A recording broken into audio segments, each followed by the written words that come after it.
যারা র্যাব দ্বারা নির্যাতিত বা অত্যাচারিত হয়েছেন তাদের কাছে এবং যারা হত্যাকাণ্ডের শিকার হয়েছেন, যেমন নারায়ণগঞ্জের 7 খুন সহ যারা র্যাব কর্তৃক হত্যাকাণ্ডের শিকার হয়েছেন তাদের পরিবারের কাছে আমরা দুঃখ প্রকাশ করি এবং ক্ষমা প্রার্থনা করি, এবং পাশাপাশি এই সমস্ত ঘটনার সুষ্ঠু তদন্তের মাধ্যমে এর বিচার যাতে হয় সেটা আমরা প্রত্যাশা করি।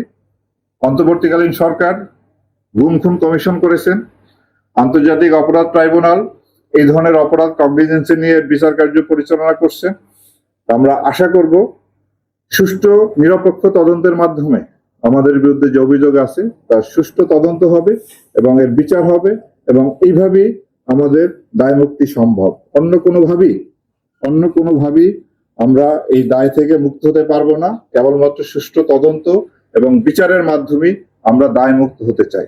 আমরা এই পর্যন্ত যে ছিনতাই, ডাকাতি, চাঁদাবাজির সাথে সম্পৃক্ত 16 জন র্যাব সদস্যকে আটক করে তাদের বিরুদ্ধে ফৌজদারি অভিযোগ আনয়ন করেছি, এবং ভবিষ্যতেও কোনো সদস্য যদি এই ধরনের অপরাধের সাথে সম্পৃক্ত হয় তাদের বিরুদ্ধে ফৌজদারি মামলা এবং পাশাপাশি বিভাগীয় মামলা দুইটি অব্যাহত থাকবে, এবং আমরা এই বিষয়ে অত্যন্ত কঠোর অবস্থানে আছি। আর র্যাব বিলুপ্তির বিষয়ে আমি র্যাবে কর্মরত আছি।